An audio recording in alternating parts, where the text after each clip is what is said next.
E o governo está otimista com o andamento da reforma tributária, mas a proposta ainda causa apreensão entre governadores e empresários. A reportagem é de Paulo Edson Fiore. A apresentação do texto da reforma tributária reduziu dúvidas em relação às mudanças, mas algumas questões permanecem. Após o encontro de governadores com o presidente da Câmara, Arthur Lira, o governador de Goiás, Ronaldo Caiado, defendeu que ainda é preciso detalhar melhor as possíveis perdas de arrecadação dos estados produtores. Não quer dizer que o contraditório seja oposição a uma reforma tributária. O contraditório é realmente a beleza do Congresso Nacional e da democracia.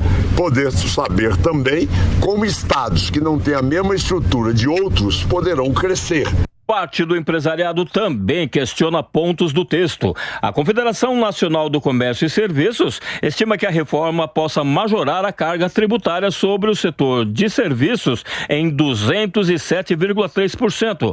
Já para o comércio, o impacto seria de 15,7%. O professor de Direito Tributário Bruno Romano também chama atenção para um possível aumento de até 30% na carga tributária do agronegócio e da indústria. O setor do agronegócio já sofre uma carga tributária muito intensa, mas como são produtos muitas vezes destinados à alimentação, existem aí muitos mecanismos de redução de carga tributária e esses mecanismos podem ser excluídos e com isso pode haver um aumento de tributação do setor do agronegócio, que hoje é tributado de maneira global em mais ou menos 22%, e essa tributação pode passar de 25% a 30%, então vai haver esse aumento de carga tributária. E alguns setores de indústria que trabalham com indústria pesada também estão preocupados porque ainda não se sabe efetivamente se vai haver ou não desoneração da folha. Apesar dos questionamentos, o ministro das Relações Institucionais, Alexandre Padilha, diz estar otimista com a tramitação da reforma tributária no Congresso. A expectativa é com a reforma tributária aprovada que a gente possa ter de imediato um crescimento de mais de 10% a mais do crescimento econômico no nosso país.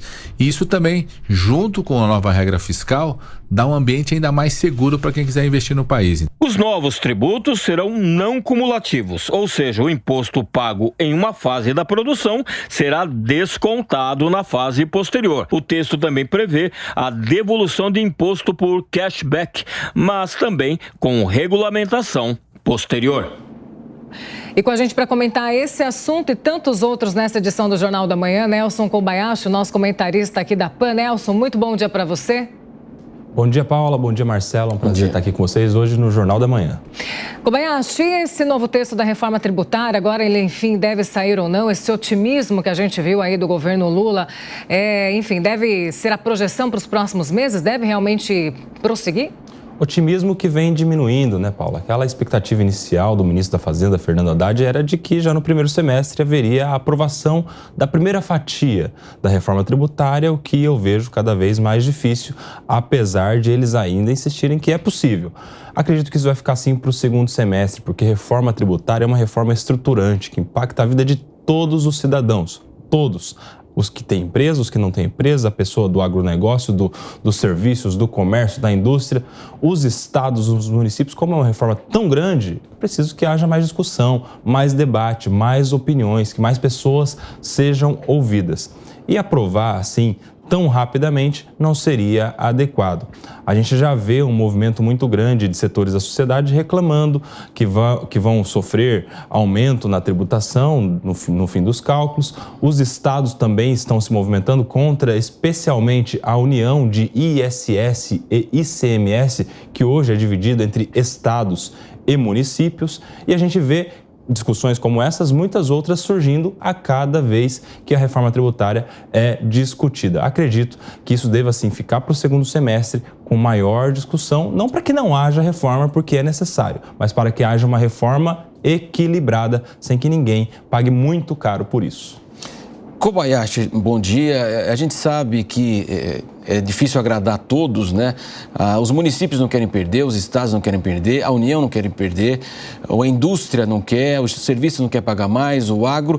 Eu estou vendo que ao final de todo esse processo, essa conta vai chegar para nós. Se ninguém dessas esferas perderem, é impossível imaginar que haverá uma redução de imposto para os contribuintes E o que é pior, pode haver um aumento justamente nesse processo? Pois é, aparentemente o único que está saindo ganhando com essa reforma é especialmente o setor da indústria, que hoje realmente é muito onerado com a tributação destinada ao setor industrial.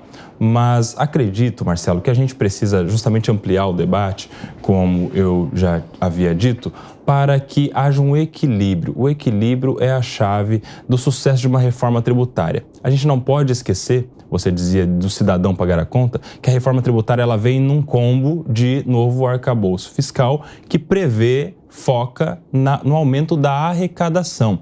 Então a reforma tributária ela vai servir também justamente para favorecer esse aumento de arrecadação. Não tem jeito melhor de aumentar tributo do que colocando dentro de um conjunto de reforma, porque daí a gente aumenta tributo falando não de aumento, mas de reforma, e é uma palavra muito mais aceitável no ambiente popular. Acredito que essa reforma tributária, sim, vai servir para aumentar os impostos e quem vai pagar a conta no final de tudo é o cidadão.